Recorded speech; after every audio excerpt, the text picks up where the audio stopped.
mengadili dalam provisi menolak tuntutan provisi yang diajukan oleh pemohon untuk Hakim Tunggal Pengadilan Negeri Jakarta Selatan, Tumpanuli Marbun, menolak permohonan pra-peradilan mantan Menteri Perdagangan, Thomas Trikasih Lembong alias Tom Lembong, dalam kasus dugaan korupsi impor gula 2015 hingga 2016. Menolak tuntutan provisi yang diajukan pemohon, menolak eksepsi pemohon untuk seluruhkan, menolak pra-peradilan pemohon untuk seluruhnya. Demikian diputuskan Selasa 26 November 2024, kata Hakim Tunggal Tumpanuli Marbun dalam sidang di Pengadilan Negeri Jakarta Selatan, Selasa, 26 November 2024. Dengan putusan ini, penetapan tersangka Tom yang sebelumnya digugat tetap sah. Sebelumnya, kedua kubu optimistis memenangkan sidang pra-peradilan ini. Hakim menyatakan beberapa keberatan yang disampaikan Tom Lembong melalui kuasa hukumnya telah masuk ke dalam materi pokok perkara yang memerlukan pembuktian di Pengadilan Tindak Pidana Korupsi.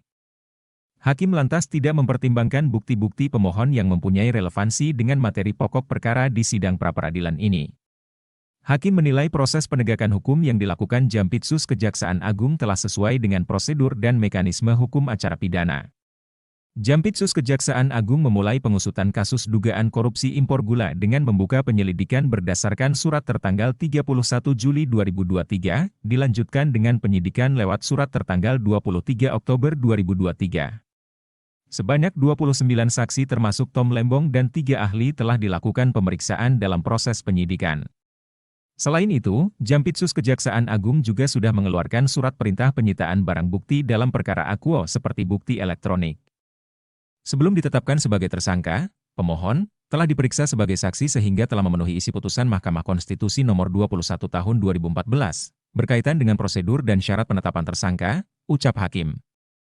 Dalam persidangan ini, Tom Lembong membawa sejumlah ahli seperti ahli hukum pidana yang juga guru besar Universitas Islam Indonesia, UII, Yogyakarta Mudzakir, ahli hukum pidana Hairul Huda, Managing Director Political Economy and Policy Studies, PEPS, Antoni Budiawan, dan Guru Besar Fakultas Pertanian IPB Dwi Andrea Santosa.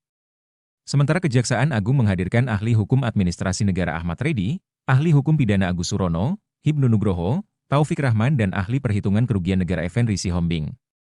Tom Lembong bersama CS selaku Direktur Pengembangan Bisnis PT Perusahaan Perdagangan Indonesia, PPI, diproses hukum Jampitsus Kejaksaan Agung atas kasus dugaan korupsi importasi gula tahun 2015 hingga 2016. Menurut Kejaksaan, kasus tersebut menimbulkan kerugian keuangan negara sebesar 400 miliar rupiah. Tom Lembong dan CS sudah ditahan untuk waktu 20 hari pertama terhitung sejak Selasa, 29 Oktober 2024, setelah menjalani pemeriksaan. Tom Lembong lantas menguji prosedur yang dilakukan Kejaksaan Agung melalui pra-peradilan di PN Jakarta Selatan. Menurut Tom Lembong, penetapan tersangka dan penahanan dirinya tidak sah karena bertentangan dengan hukum acara, KUHAP. Menurutnya, keputusannya melakukan impor gula semasa menjadi Menteri Perdagangan merupakan ranah hukum administrasi negara, bukan tindak pidana.